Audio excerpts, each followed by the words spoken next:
Have you ever wondered what everything is made of? Your desk, the air you're breathing, the stars in the sky, even you. If you could zoom in way, way, way down, past what any normal microscope can see, you would find the fundamental building blocks of everything. We call these tiny, tiny particles atoms. They are so incredibly small that you could fit millions of them on the dot at the end of this sentence. Think of them like the universe's own set of Lego bricks. By combining these atoms in different ways, you can build everything that exists, from a simple drop of water to the most complex living creature. It's a mind-bogglingly brilliant system, all starting with these basic units. Everything you see, touch and interact with is what we scientists call matter, and all matter is made up of atoms. It's a foundational concept, a real cornerstone of science. Imagine you have a delicious apple pie. If you cut it in half, it's still apple pie. Cut that half in half again and it's still the same.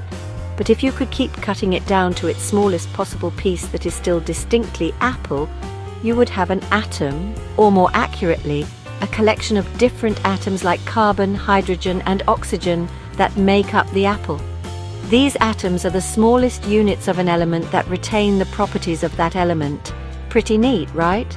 Now, for a very long time, people thought atoms were the smallest things possible, that you couldn't break them down any further. The word atom actually comes from the ancient Greek word atomos, which means indivisible or uncuttable. For thousands of years, that was the prevailing idea. But in the last couple of centuries, scientists made some incredible discoveries. They found that atoms themselves are made of even smaller or subatomic particles. It's like discovering that your Lego bricks are actually made of even tinier bits of plastic. This revelation completely changed our understanding of the universe and paved the way for modern chemistry and physics.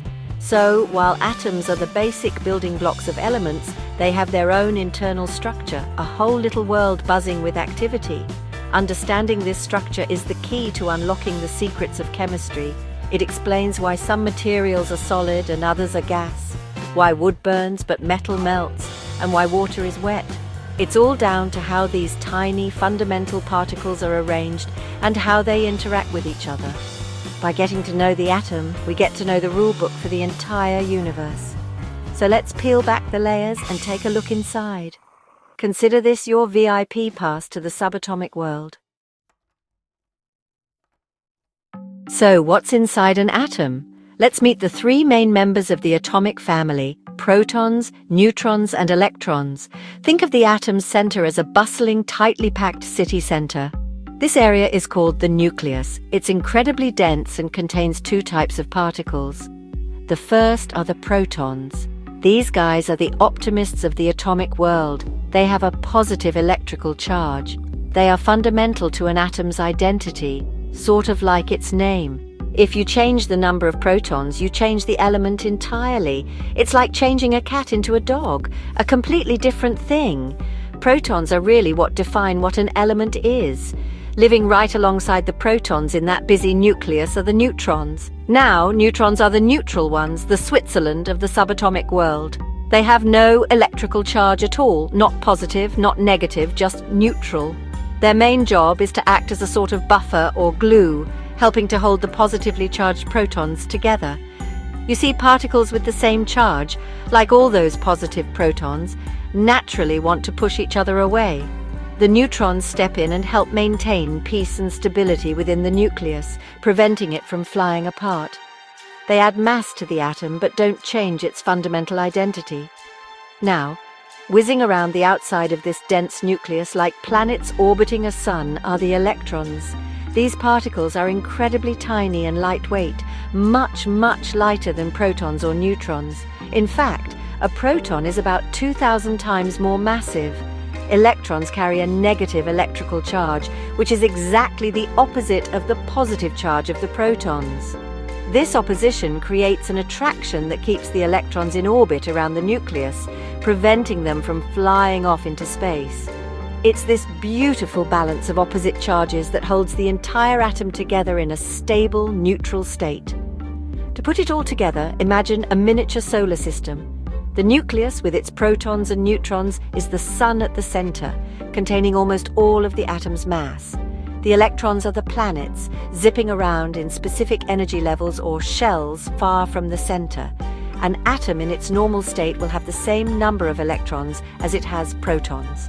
This means the total positive charge from the protons is perfectly cancelled out by the total negative charge from the electrons. The result?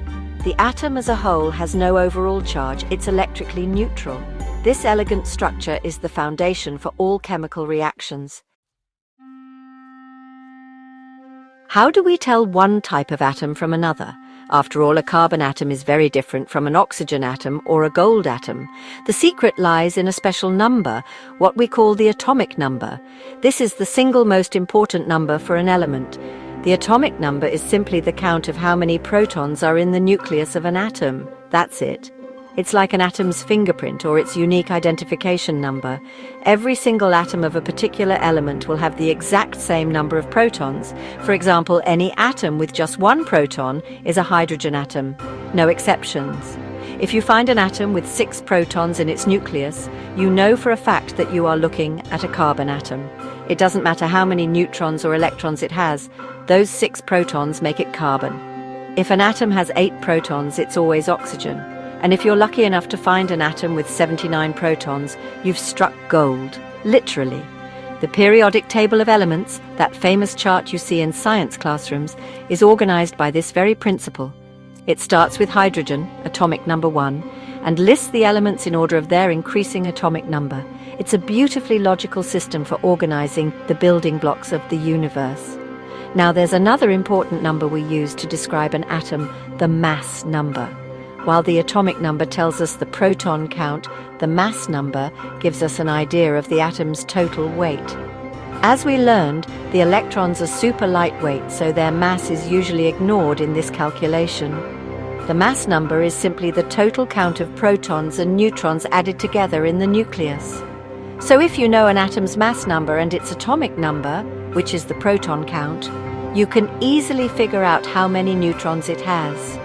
You just subtract the atomic number from the mass number. Let's take our friend the carbon atom as an example once more. We know its atomic number is 6, so it has 6 protons. A common form of carbon has a mass number of 12. So to find the number of neutrons, we do a little subtraction. Mass number 12 minus atomic number 6 equals 6 neutrons. So this carbon atom has 6 protons and 6 neutrons. How about a helium atom? It has an atomic number of 2, so 2 protons, and a common mass number of 4. That means it has 4 minus 2, which equals 2 neutrons, see? The atomic and mass numbers give us a complete recipe for building the nucleus of any atom. Just when you think you've got it all figured out, science throws in a fascinating twist. We said that all atoms of an element have the same number of protons. That rule is set in stone. However, it turns out that atoms of the same element can have different numbers of neutrons. These variations are called isotopes. Think of them as twins or siblings of the same element. They are chemically identical, they are the same element and will react in the same way, but they have slightly different weights because of those extra or fewer neutrons in the nucleus. It's like having 2 identical cars, but one of them has some extra luggage in the boot. Let's go back to carbon. The most common isotope is carbon-12. The 12 is its mass number. As we calculated, it has 6 protons and 6 neutrons. 6 plus 6 equals 12. But there's another famous isotope called carbon-14. Because it's still carbon, it must have 6 protons, but its mass number is 14. So, how many neutrons does it have? You got it? 14 minus 6 equals 8 neutrons. So, carbon-12 and carbon-14 are both carbon atoms, but one is slightly heavier because it has 2 extra neutrons packed into its nucleus. This difference makes carbon-14 unstable or radioactive, which is why scientists can use it for carbon dating to figure out how old ancient fossils are. Hydrogen, the simplest element, also has isotopes. The most common form of hydrogen has 1 proton and 0 neutrons, so its mass number is 1.